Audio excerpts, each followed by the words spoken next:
Bueno, buenas tardes. Bueno, muchas gracias a todo el equipo por habernos invitado a venir esta tarde a explicar un poco este trabajo que estamos desarrollando, ¿no? Me da casi un poco de reparo empezar con imágenes como estas, ¿no? Que son tan archiconocidas por todos, están súper banalizadas, ¿no? En nuestra cultura, están como muy metidas, pero sí que me parecían interesantes porque dan pie a hablar de esa concepción humanista que ha venido afectando tantísimo al mundo occidental y a la arquitectura, y que al final está, desde hace ya bastante tiempo, está descomponiéndose, ¿no? Entre una imagen y otra, el hombre de Vitruvio, dibujado por Leonardo, y el modulor de Le Corbusier, hay casi 500 años, ¿no? Entonces esto nos habla que durante 500 años, bueno, más de 500 años, la proporción del cuerpo humano, del hombre, no de la mujer en realidad, del hombre, ha estado dominando exclusivamente la composición, el diseño de la arquitectura. En el año 57, me parece que es un debate entre un historiador del arte, uno de los más influyentes, Rudolf Wittkower, y el arquitecto Peter Smithson, entonces muy joven, hablando pues sobre el tema de la proporción en la arquitectura. Y mientras que Wittkower defendía que el arquitecto debe seguir, en cierto modo, ese sistema de proporción basada en lo humano o en sistemas matemáticos al menos, Smithson le dice que eso quizás era válido hasta los años 40, cuando el arquitecto necesitaba confianza o necesidad de aferrarse a algo, ¿no? Que eso ya no vale, ¿no? Ya se estaba dando cuenta, entonces Wittkower cambia una posición mucho más ambigua, en la que ya sí que reconoce que necesariamente no tiene por qué haber un sistema de proporciones como fijo o estable, ¿no?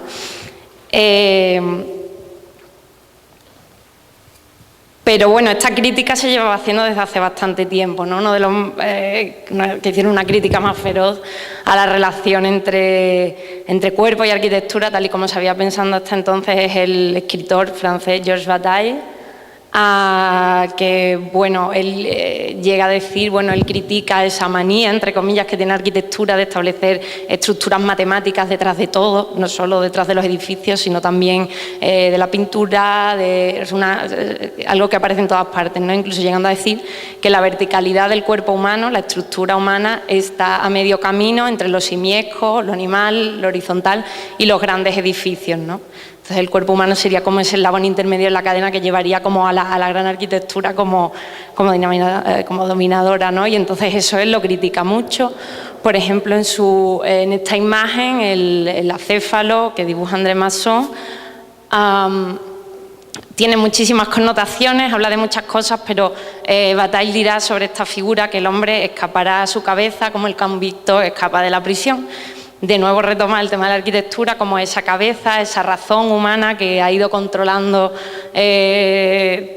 todo esto, ¿no? A lo largo de la historia, y cómo el cuerpo siempre ha sido como repudiado, como visto como algo impuro, terrorífico, que se ha dejado de lado, ¿no? Y él propone escapar a esa razón, a esa cabeza, para volver a recuperar otro tipo de cosas. Más adelante, bueno, ya el siglo XX, por ejemplo, el arquitecto suizo Bernard Tschumi, en esta serie de imágenes, pues plantea que en realidad la arquitectura, de igual modo que, como decía Bataille mucho tiempo antes, la arquitectura para sobrevivir necesita negar lo que la sociedad espera de ella, ¿no? Entonces, pues, sea como sea, estamos viendo que la transformación del entorno en realidad pasa por los cambios en el cuerpo, ¿no? Y mucha gente, muchos filósofos que son muy recurrentes para la arquitectura, precisamente por hablar de temas de espacialidad, como Peter Sloterdijk, etcétera, pues empiezan a hablar de todo esto, ¿no? Sloterdijk, por ejemplo, en las esferas, pues habla de un nuevo paradigma, la espacialidad, a base de sistemas de inmunidad, de esferas, burbujas, globos, etcétera, ¿no? En la que esa relación con el exterior es como defensiva, ¿no? Entonces, bueno, sí pasa. Entonces, Todo esto pues, nos lleva también a hablar pues, de temas de inmunidad tal y como lo desarrolla Roberto Expósito, ¿no? de esa introducción de la contrapoción, del veneno dentro de las estructuras para su propia supervivencia, ¿no? Todo esto se ve muy bien pues, en el discurso sobre temas de biopolítica, etcétera, como habla Foucault de ese paso de la soberanía como el poder de dar la muerte, al paso a la biopolítica, que es precisamente el de la conservación de la vida, pero precisamente incluyendo a la muerte dentro de ella, ¿no? Entonces, pues ya el discurso del cuerpo, como advierte Expósito, ya no se puede entender en términos de raza, como se hacía en los años 30, o en términos de población, como era el propio Foucault, sino precisamente a través de las transformaciones técnicas, ¿no? del propio cuerpo. Y entonces, pues a partir de ahí se entienden muchas propuestas pues, que se han hecho como Bruno Latour, el Parlamento de las Cosas, el Contrato Natural, SG, y bueno, en cierto modo, pues otra gente ha hablado también de como por ejemplo Pardo hace una crítica a la espacialidad occidental, precisamente lo que se ve muy bien en la ciudad tradicional, ¿no? Que se cierra absolutamente al exterior y cuando tiene que expandirse fagocita su propia exterioridad, ¿no? No la reconoce. Entonces, pues él trata de recuperar esas tres formas de exterioridad básicas que son la naturaleza, la ciudad y el cuerpo, ¿no? Precisamente Sloterdijk dirá que el poshumanismo, en cierto modo, es una vuelta a las estructuras xenolátricas, ¿no? De ese amor a lo que no se tiene, de incorporar lo exterior y reconocerlo. También sobre la ciudad y el cuerpo habla Massimo Cacciari, cuando habla de los cuerpos que se resisten a la ciudad que ya no provee lugares, no provee paradas para habitar, sino que están en estado de movimiento perpetuo. Entonces, como el cuerpo, siendo en sí mismo un lugar, se resiste a esta lógica, ¿no? Y esto viene pues, por dos cosas que le estamos pidiendo a la ciudad. Por un lado, queremos una ciudad con espacios para reunión, para el encuentro, etcétera, pero al mismo tiempo le estamos pidiendo que sea una ciudad sin distancias, que esté al alcance de la mano, o sea, todo esté al alcance de la mano. Y bueno, precisamente es en esta contradicción casi irresoluble, ¿no? Que va muy en la línea del pensamiento negativo de Cacciari, donde quizás haya que buscar nuevos lenguajes, ¿no? Para ver qué tipo de ciudad queremos, ¿no? En la línea a lo mejor él critica la propuesta de Mitchell, ¿no? De la ciudad de los bits por ser la ciudad tal y como la conocemos hoy, pero adaptada a las nuevas tecnologías, ¿no? Sino buscar nuevos lenguajes dentro de este tipo de contradicciones, ¿no? Y bueno, ante esta búsqueda de lo exógeno, ¿no? Esta recuperación de la exterioridad y de cómo se entiende de nuevo el cuerpo, la arquitectura ahora mismo está ciertamente algo indeterminada, difusa, no tiene unos estatutos claros, pero precisamente reconociendo esa condición, pues está dando pues quizás un primer paso para ir un poco hacia adelante, ¿no? Y buscar nuevas formas de arquitectura que se adapten a estas condiciones. Bueno, ahora vendría una serie de ejemplos de cómo la arquitectura ha podido asumir el diagnóstico que acabamos de presentar. Y en ese sentido, las imágenes que vamos a presentar tienen el más puro carácter escatológico, ligado del parámetro de la religión, más, digamos, a remover aquellos sentidos que permiten, al hacerlo, al remover esos sentidos, encontrar cuestiones no establecidas hasta ahora. En ese ámbito de disolución nos incorporamos. La palabra desvanecente es una palabra que no existe. Es evanescente. Lo que pasa es que tiene como un sentido de lo que se esfuma, lo que se va. Para Peirce, Charles Sanders Peirce, el filósofo y matemático norteamericano de finales del XIX, que introduce conceptos como la topología, que para nosotros en arquitectura ahora es como muy importante, habla del sentido del pragmaticismo. Es una palabra que tampoco existe, pero es para diferenciarlo justamente de lo que otros pensadores estaban haciendo en ese mismo momento. Ese sentido es el que le queremos dar a la palabra desvanecente, está un poco así como en cursiva. Un sentido de diferenciación que permite hablar del momento en el que estamos. No estamos precisamente para poder hablar de que lo que vamos a decir es cierto, sino que estamos en los procesos de transición que necesitamos pensarlos profundamente como para no caer en argumentos tendenciales. La condición fundamental que se daba en la arquitectura del humanismo de Bitcover es, por ejemplo, todo lo que sería escapar del sentido del estilo en arquitectura. Digamos que lo que vamos a presentar no tiene que ver con una nueva efervescencia de una corriente, de una tendencia, de algo que tiene los días contados, por así decir, sino que son experimentos que necesitan ser profundamente reflexionados como para poder saber a dónde vamos. Y en ese sentido lo vamos a contraponer, por ejemplo, con el parametricismo, que también de esto tenemos como mucho de lo que hablar. Desvanecente, por tanto, es ese ser en disolución, esa negación del ser que se esfuma en tanto que adquiere una presencia mientras desaparece. Esta es una imagen de Fernando Vicente, que es un ilustrador habitual del diario El País.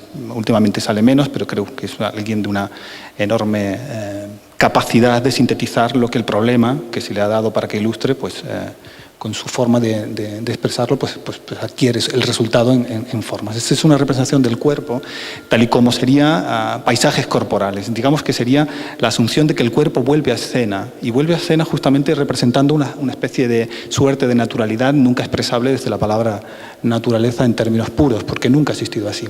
Pero que Harvey, desde el marxismo, de esta situación de disidencia del marxismo, habla de cuerpos chisme, como siervos imaginarios culturales, que utiliza palabras de Heidegger, ectópico y objeto de derelicción. Son palabras, otra vez, resonantes, cargadas de ambigüedades, que tienen que ver con que hay otra serie de factores que intervienen en la acción arquitectónica que niegan por completo esta acción. Veníamos comentando, por ejemplo, que si alguien coge los últimos textos de un arquitecto madrileño que renuncia completamente a seguir enseñando arquitectura desde las aulas de arquitectura, como Antonio Miranda, reafirma una condición universalista de una civilización que no civilizatoria no como suma de culturas, sino como algo que abarca mucho más la arquitectura dentro de ese panorama que abraza algo que es precisamente esencialista, algo que está dentro de cualquier consideración que podamos encontrar que defina la arquitectura, no se sale de ella. Nuestro grupo de investigación, que se llama Autarquías, es lo que está fuera de la arquitectura, los límites de la arquitectura, una pierna dentro, la otra fuera. Y en ese sentido las exploratorias tienen algo de particular. Hablamos del Sloterdijk por una razón muy sencilla. Articular la carta del ser, como lo ha hecho Heidegger con esas palabras, en Sloterdijk es muy interesante y además casi con una ironía que conviene recordar. Él sería como el que pincha la burbuja de la casa del ser, ¿no? Por la burbuja inmobiliaria, ¿no? que es un poco el juego de palabras que utiliza Sloterdijk para hablar de que no tiene tanta importancia el estar hablando de seres poshumanos. Yo tengo un cierto distanciamiento hacia los manifiestos transhumanistas, me posiciono más todavía en esa ambigüedad de lo post, casi más convenientemente articulado en lo que vosotros estáis planteando para el proyecto, casi lo meta, pero me interesaría que viéramos las imágenes que vienen a continuación como lo que nosotros no estamos trabajando, sino que creemos que puede ser interesante para el proyecto que tenéis vosotros. En ese sentido hay una cierta desleimiento, un desflecamiento, pero que, bueno, intentaremos hacer un discurso más o menos sentido. Pues la vuelta al cuerpo en el sentido de Harvey, esta vuelta trascendental por cómo deben construir y entender los sentidos y los valores de la globalización. Es una cuestión de poder transmitir precisamente con palabras lo que significa la vida. ¿Qué es la vida? Un convencionalismo, son tres nociones. El tener la posibilidad de reproducirse, de comer, son tres nociones que nosotros podemos rearticular. Es un convencionalismo. La noción de vida es un convencionalismo. Tal y como lo encontramos definido por biología, nosotros podemos redefinir ese argumento para podernos encontrar con el otro, con los otros, con las cosas, ¿no? En un sentido arturiano. Si, por ejemplo, utilizamos alguno de los libros de Sloterdijk, contrapone estas dos imágenes. Esto es lo que uno quiere ser, reconocible en esa estructura de máquina perfecta. Vamos, ya me quisiera yo parecer en forma, ¿no?, a este señor, a pesar de estar despellejado. Pero si lo miramos desde el punto de vista de la medicina tradicional china, ni siquiera tienen una palabra para poder definir músculo, sino que es un sistema de interconexiones, de relaciones que va mucho más allá de sistemas que funcionan por separado. Es un orden conectivo frente a un orden separativo. Es importante que incorporemos una noción fundamental desde nuestro punto de vista. Citar a McLuhan tiene sus beneficios, pero también tiene sus problemas, ¿no? Muchos lo llaman el fascista de los medios, no es convincente en régimen académico en algún momento de su discurso, pero McLuhan nos da la idea de algo que es de nuestro tiempo. Una de las frases que más me gusta repetir de McLuhan es que él se llama a sí mismo el profeta de los hechos ya acaecidos. O sea, como yo ya sé lo que pasa, puedo profetizar lo que va a pasar, ¿no? Si ya sé lo que pasa, ¿cómo voy a ser profeta? Pero él dice, si las cosas es tan evidente que todo el mundo debería pensar justamente en esta manera. Y él en el año 69, dice que es todavía mejor que decir que el medio es el mensaje, es que la tecnología, la extensión del cuerpo nos hará ser algo más de lo que pensamos que somos. Y en esa sensación que él transmite de la biología a tecnología, ahora tenemos la posibilidad de entenderlo al revés, de la tecnología a la biología. Y el concepto fundamental es, no como hasta ahora la tecnología puede ser definida como paradigma, no en términos paradigmáticos. Sabéis lo de Kuhn, ¿qué es un paradigma? Aquello que cuando ya ha pasado me he dado cuenta que me falta, por decirlo de alguna forma como muy rápida, ¿no? Pero es que no todo porque sea un cambio es paradigmático. Sin embargo, lo que podemos ahora mismo como diagnóstico admitir es que la tecnología no es paradigmática. Se ve, por ejemplo, en autores como Marramao. No podemos decir que, pero paradójicamente, no es sino a través de la tecnología que podemos seguir siendo definición del ser. Es como el armazón, el término que utiliza Heidegger, el Gestel, ¿no? Esa condición de andamiaje que tanto nos interesa a los arquitectos por esto de las metáforas. Pero ya no estamos en esa situación, ya no estamos ahí, sino que fundamentalmente vamos a estar procurando estas otras condiciones. Nosotros hablamos de desvanecente en un sentido de desleimiento, de coloración. Ese es el término fading, que para poder tener un sentido más amplio hay varias definiciones, por ejemplo, que son como la pequeña muerte del orgasmo, decían los antiguos, o el fading del sujeto, el sujeto que se desprende de sí mismo, del envoltorio como reconocimiento, que está en alguien nada menos que Lacan, con toda la controversia que nos puede también facilitar, ¿no? el recurrir a sus textos. No es tan sencillo ir con él, ¿no? El Sloterdijk llega a decir un momento dado, otra palabra así como muy rara, que lo apodíptico en filosofía, alguien estaba hablando antes de la filosofía, ¿no? Lo apodíptico es algo como que es una verdad, y claro, uno lee filosofía y si lo ha dicho Sloterdijk, pues tiene que ser verdad, ¿no? O lo dice Heidegger, pues tiene que ser verdad, ¿no? Entonces nosotros hacemos lecturas como muy de creer, pero también hay otras formas de entender que no son precisamente esto, son más contradictorias, más dialécticas, más... Bueno, pues nosotros estamos entendiendo que hay un argumento que nos acompaña hacia esa posición, pero hay una contraposición que hay siempre que colocar. Conocéis a Eliasson, muy conocido, es un artista que nos interesa mucho, pero a ratos, es decir, hay obras mejores que otras, ¿no? Esta es una de las que más nos interesa, más aquellas obras grandes, salvo la de la Tate, las demás obras más bienalistas, más esto nos interesan menos. Pero esto es una obra muy interesante. No como ahora tenemos la posibilidad de tener ese doble ojo en uno, pero siempre estrábico y mirada que no puede focalizar hacia un punto. Esa es un poco la percepción que hay. Si hay algún diagnóstico que hacer en cualquiera de los argumentos que se van a poder escuchar aquí, a riesgo de equivocarme, en esta conferencia, es que la cultura del espectáculo lo invade todo. La precaución que hay que tener con la exposición de motivos de cada uno de los argumentos que presentemos aquí, siempre lidia con que hay una componente que se nos escapa, se va hacia ese lugar, se va justamente hacia esa situación donde uno no siente, sino que siente comprendido, está haciendo es que crecida de una forma determinada y aplicando los sistemas de diseño paramétrico se moldean para hacer que crezca en un sentido. No ve lo que le va a llegar por internet. Una oportunidad de usarla, de disertar, no pertenece a mis cosas que están como ya terminales, ¿no? Establecidas. Sí, pero no en el sentido de que pueda decirse que la arquitectura es. Esa palabra no existe para la arquitectura en este momento. Frente a Rotrings, paralés, reglas, ordenadores, plotters. El arquitecto va en otras condiciones, entornos no son reconocidos, son determinación, elementos tales, algo que pueda convertirse en elementos tónicos, ¿no? Por ejemplo, lo tenéis aquí, son experimentos todavía especulativos, pero que modifican genéticamente. Hay miles de ejemplos que podéis encontrar. Hemos traído algo y no son tan novedosos, ¿no? Como si veis las fechas, 2006, 2002, 2001.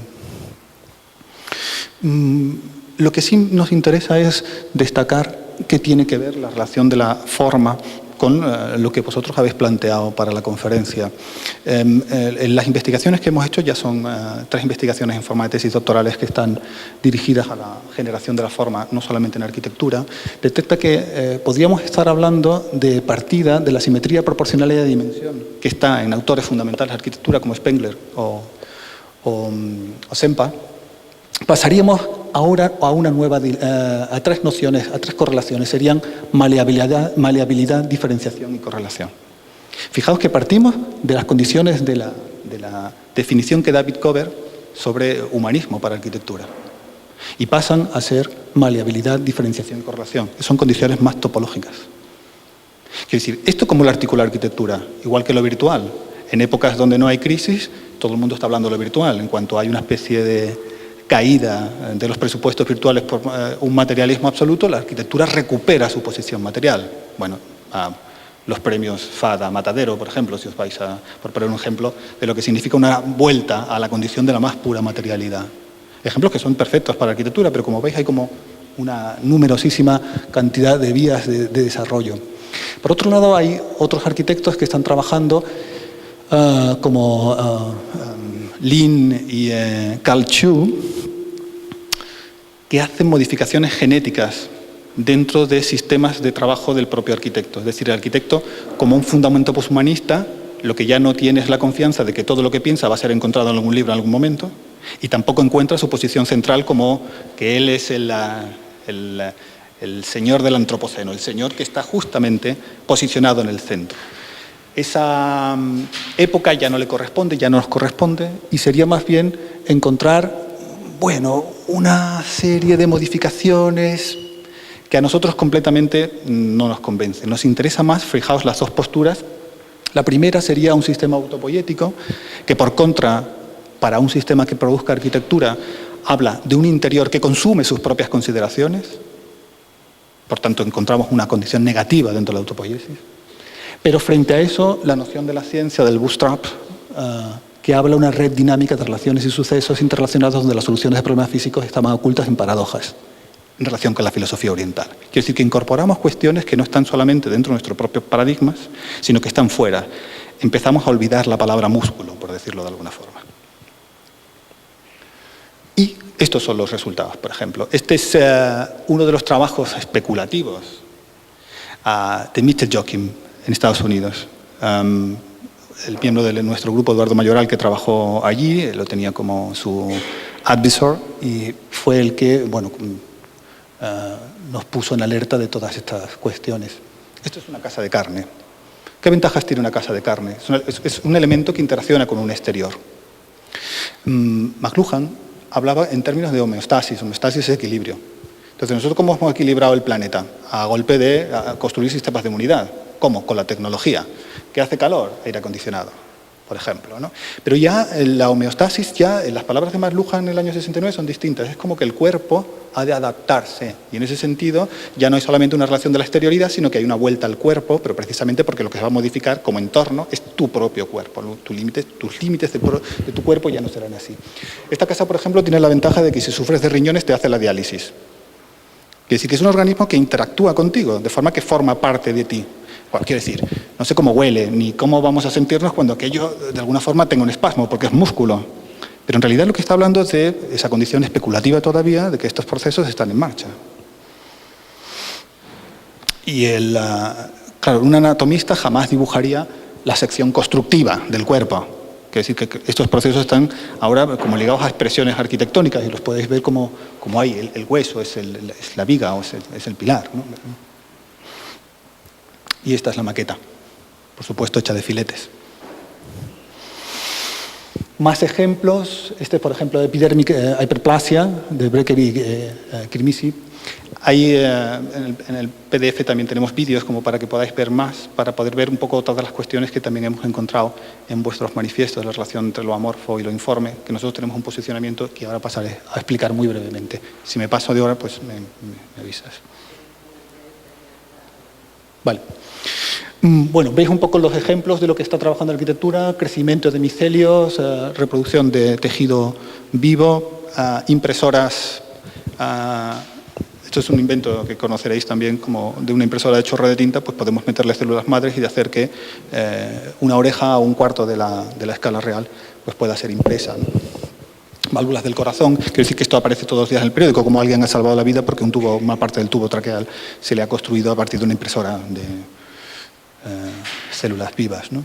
O por ejemplo, esto es desde la Bartlett de Londres, Marcos Cruz, como hay proyectos que está trabajando con el cuerpo. Todos estos son proyectos en la Escuela de Arquitectura, que paso rápidamente para un poco ver que son imágenes profundamente especulativas, pero que realmente lo que nos permiten es pensar sobre ellas, ¿no? Esto también son de las escuelas de Londres, como los edificios empiezan a tomar una serie de morfologías a partir de los desarrollos de formas vivas.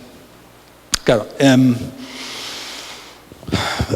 lo amorfo no es lo informal. Lo informal en el sentido más de disolución, de lo que no tiene, digamos, una presencia constituible. Y lo amorfo se relaciona a lo que no tiene geometría, a lo que no tiene reconocimiento. En la arquitectura la infinitud tiene que ver con la simetría.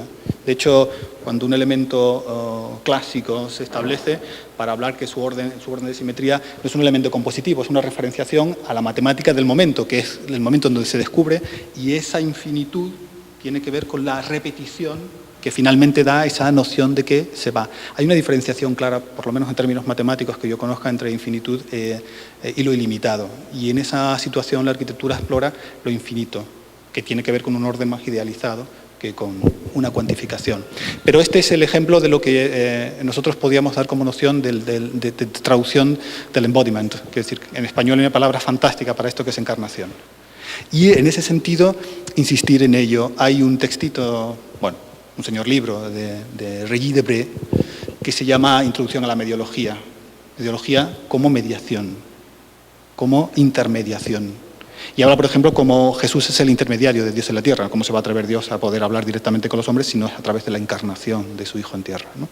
Y en esa situación hay como una recurrente convicción de que la encarnación va a darnos pautas como para comprender cómo nosotros, seres que estamos en disolución, vamos a poder reincorporarnos, hacernos desvanecentes, volver a aparecer, a través de la aparición de la carne. Con esto terminamos esta última imagen un pelín más así, ¿no? Más crítica. Conocéis estelar, naturalmente.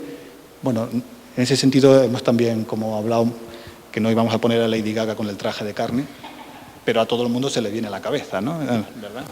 Pues no, quiero decir, este es el problema, que no podemos frivolizar con exceso con estas imágenes, pero es importante que veamos que haya mucho sobre lo que pensar y mucho hacia dónde pensar. Bueno, pues con esto terminamos y gracias.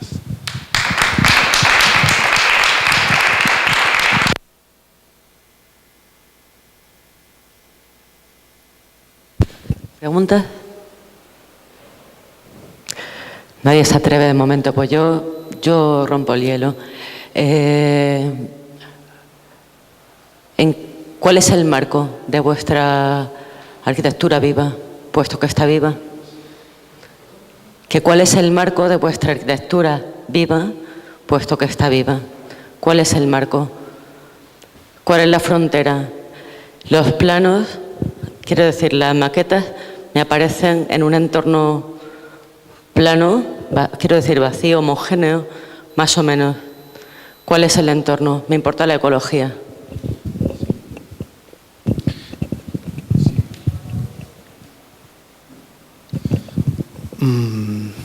Uno de los trabajos de investigación que he puesto referido ahí, que termina en tesis doctoral, se llama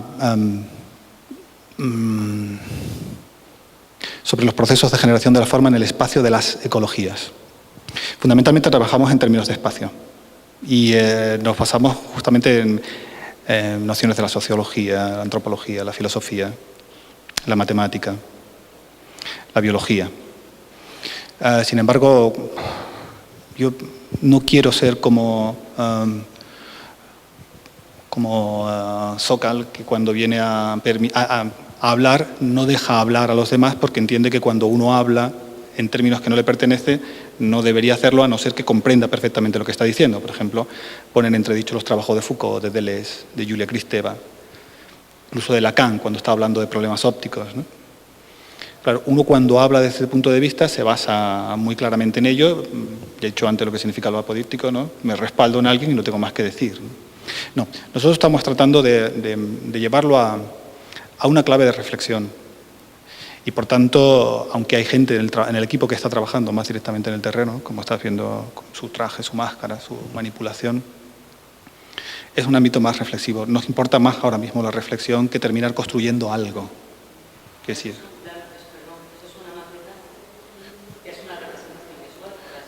Sí. Sí, verás, si el problema está en cómo haces tú la traslación para una generalidad. Ya digo que no hacemos para una generalidad. Entendemos que los procesos estatuarios de la arquitectura no tienen más posibilidad de continuidad desde Hegel, como lo hemos hecho hasta ahora. Que la arquitectura tiene que adaptarse, tiene que saber cómo ser expresión de su tiempo a partir de esto. Que la vía exploratoria tiene que venir desde el punto de vista de la asunción de que no hay solamente seres vivos en el sentido que conocemos, sino que hay una relación con lo otro que trasciende esa corporeidad, que esa corporeidad está de nuevo también como devolución en el entredicho, y que por tanto el marco es de una dialéctica que permita confrontar todas estas posiciones. Pero de ninguna manera esto es un ejemplo de lo que hay que hacer. Quiero decir, no, hay que reflexionar sobre lo que nos da. Hay cientos de imágenes más que podrían permitirnos ampliar un poco la definición, ¿no? O el contexto. Pero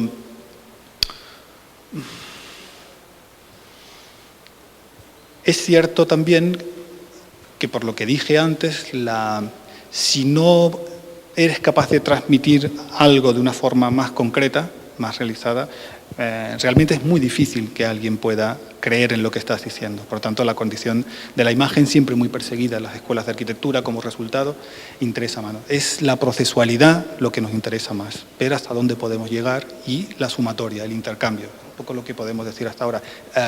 Yo no sé, yo no me atrevería a poder decir que esto es como una perspectiva de futuro, ¿no?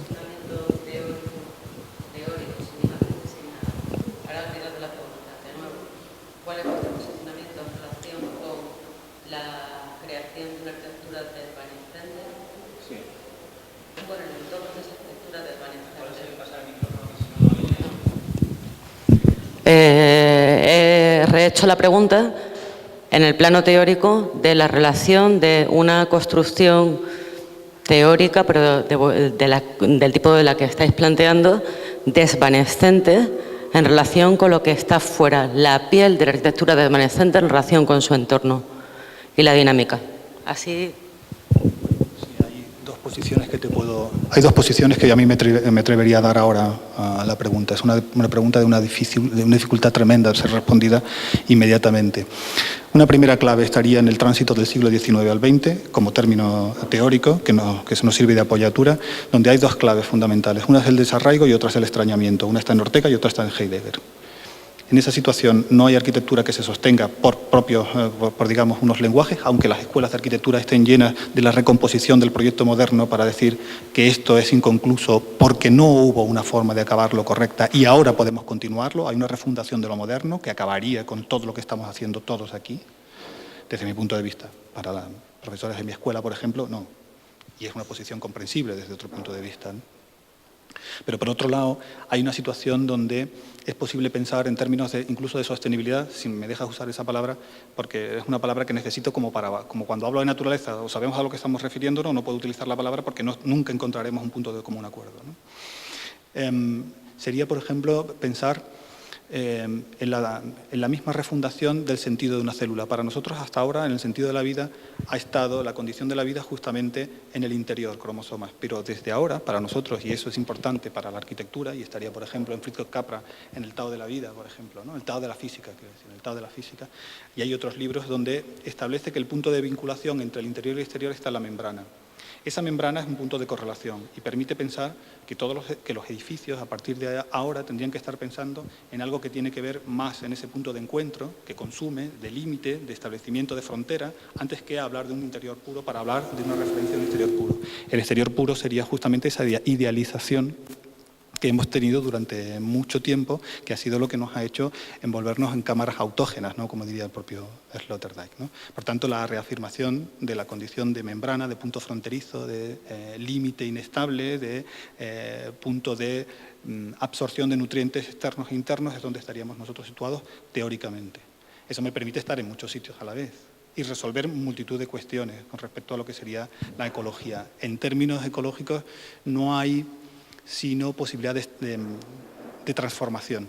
¿Y eso qué significa? Cualquier comunidad, cualquier argumento que tenga un interior, que se redefina a sí mismo desde ese interior, necesita establecer un vínculo con su exterior, tan profundo y tan fuerte como para poder hablar de que lo que define a ese argumento no es estable, No podemos hablar de un interior estable, sino justamente de puntos de transformación.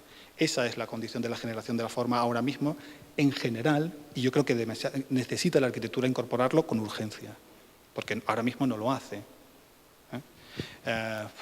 Necesitaría como ponerme a estudiar un poco más y venir y contrastar. Bueno, o sea, es que en realidad, claro, todo esto, realmente para mí, personalmente, todo esto es como un excurso, o sea, es como algo que a través de la investigación pequeñita más de andar por casa, que a lo mejor yo desarrollo, yo he llegado aquí un poco como para incorporar nuevos argumentos, ¿no? Yo ahora mismo creo que esto, yo particularmente o sea, no es lo que ha dicho Carlos antes, de estos ejemplos lo que nos sirven es para la reflexión sobre quizás nuevos aportes que la arquitectura tiene que pensar o nuevas condiciones. ¿No? A mí no se me ocurriría a lo mejor hacer una casa de carne, ¿no? Que es como una cosa que es muy provocativa, pero precisamente es lo que he dicho antes, quizás el primer paso que tenemos ahora mismo, porque nuestra disciplina está totalmente descentrada, ¿no? Y no tiene referente, se nos está casi viniendo abajo, ¿no? Desde hace mucho tiempo. Creo que hay que seguir tirando por este tipo de cosas, ¿no? A lo mejor, eso no desde a lo mejor cosas tan literales ni tan... pero sí reflexionar sobre las condiciones de la vida, ¿no? Y también en términos de lo ecológico, ¿no? Y de lo sostenible, cómo tenemos que racionar entre ciertos procesos que son necesarios, ¿no? No sé.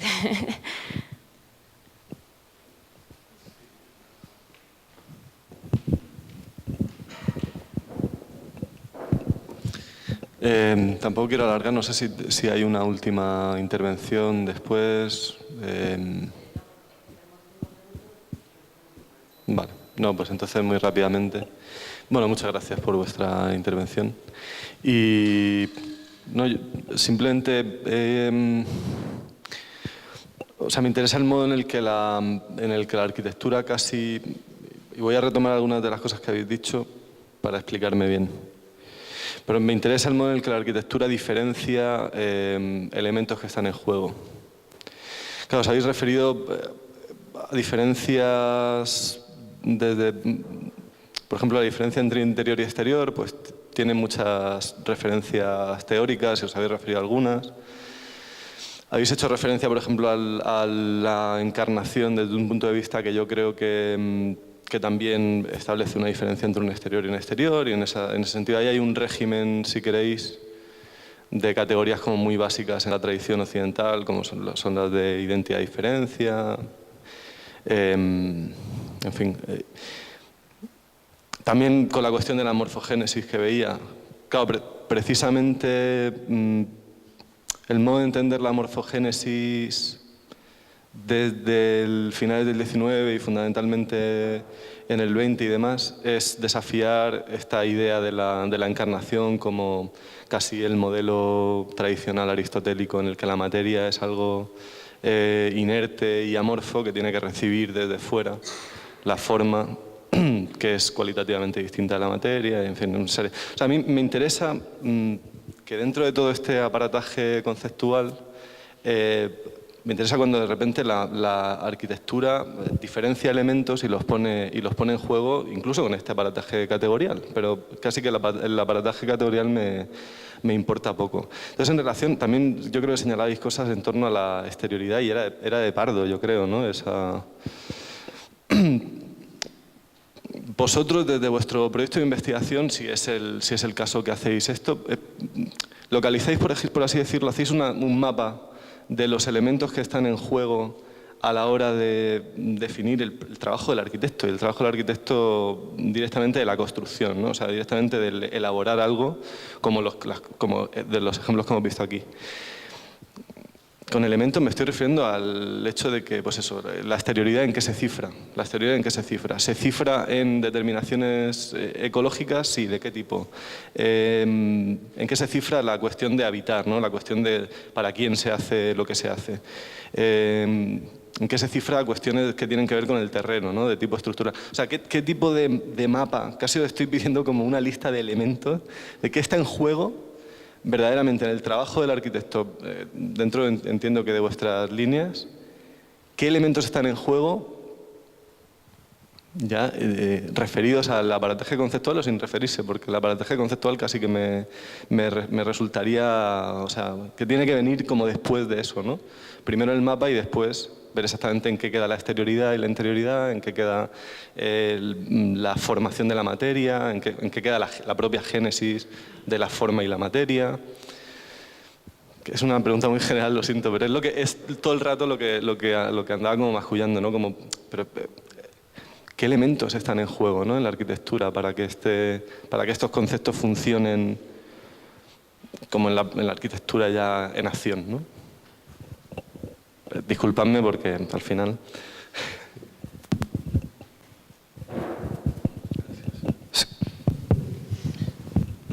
Es otra pregunta otra vez como muy larga. Lo que nosotros estamos pensando es que lo que define el Estatuto de Arquitectura como categorías, eso está en Hegel. Y eso ha acompañado la acción arquitectónica hasta prácticamente nuestros días. Las modificaciones que se han producido son epocales y tienen que ver con programas completos que no se saben completos a sí mismos, sino cuando ya han casi prácticamente periclitado. La acción arquitectónica ahora no es, en el sentido, una pregunta iba a teoría y otra pregunta va a la práctica. En realidad, los sentidos que nosotros estamos articulando no tienen diferenciación entre una cosa y otra. Si quieres, por ejemplo, el último libro de Sloterdijk se dedica todo el rato a hablar del ascetismo como ejercicio para constituir la vida teórica. ¿Me entendéis? O sea, que yo estoy hablando desde una práctica que necesita ser pensada para una posición estrictamente teórica en el sentido que pensamos antes que significaba eso. La acción arquitectónica lo que no puede seguir es conjugando la forma en que hay una relación de actores, ¿no? De cliente con el técnico. Quiero decir, ¿cuántos de vosotros ha pedido que le haga su casa al arquitecto? ¿Y cuántos de vosotros no le habéis llevado como una especie de recorte en una carpeta diciendo yo quiero que mi casa sea como esto? O le habéis hecho unos monos, ¿no? Ya directamente como para decir yo también soy. Todo el mundo tiene esa caracterología de actor, de arquitecto, de actor de habitante, y que por tanto lo que estamos diciendo es que recuperar un papel para la arquitectura como verdadero propulsor social, como que forma parte de un modo de hacer en la cultura, necesita unas nuevas reglas, completas. Es que hay que deshacer esa condición donde lo que se reclama desde la sociedad es que finalmente las cosas funcionen. El funcionalismo en la arquitectura tiene una crisis fundamental en los años 60, pero crisis radical.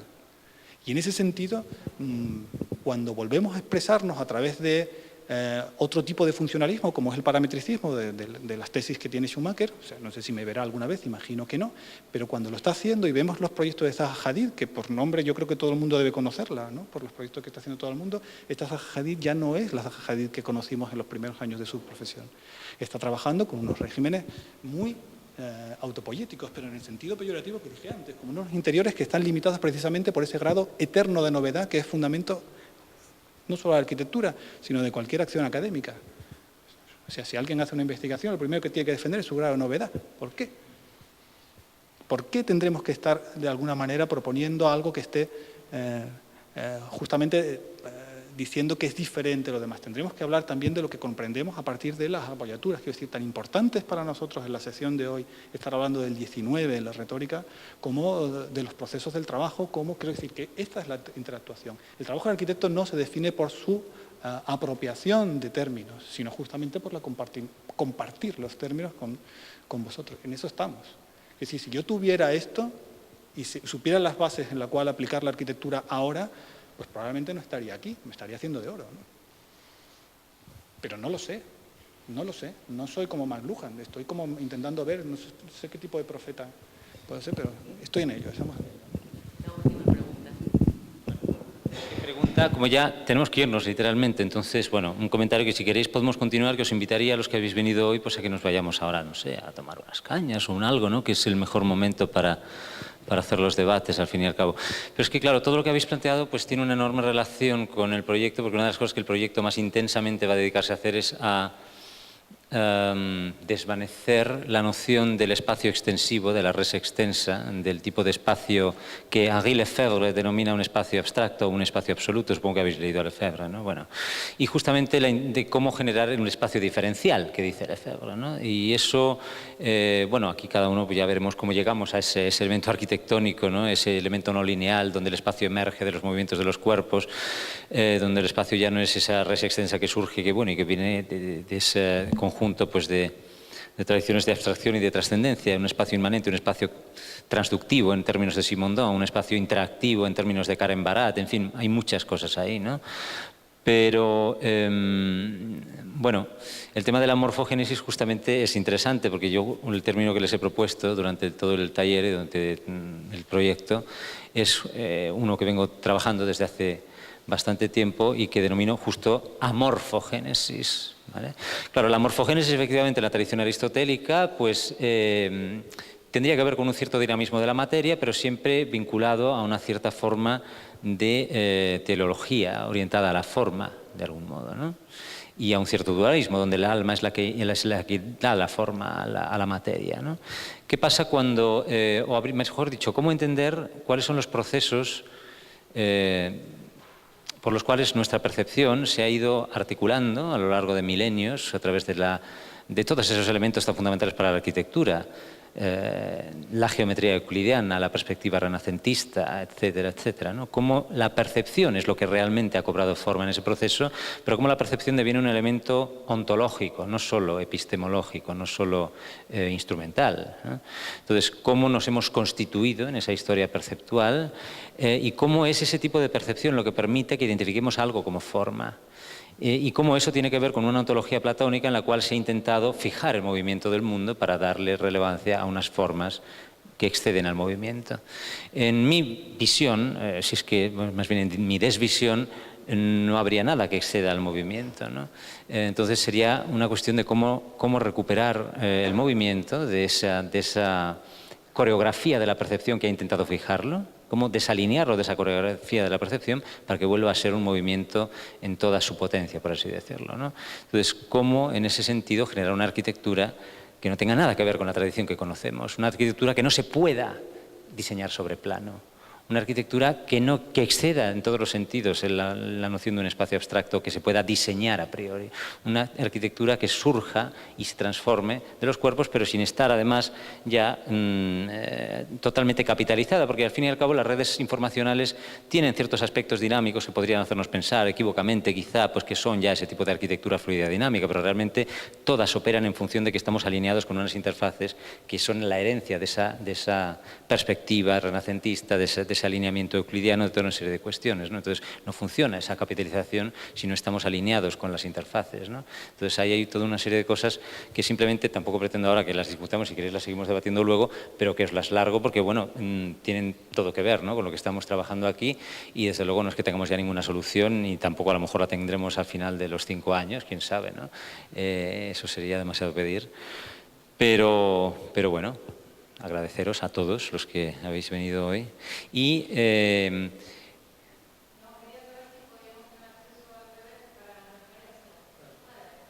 ¿cómo?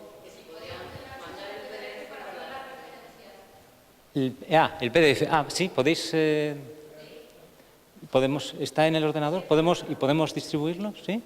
Muchas gracias.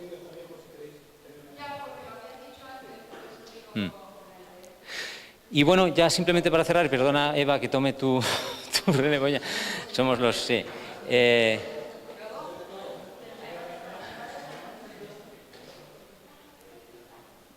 Simplemente, bueno, si queréis lo hacemos ahora cuando terminemos ya tranquilamente.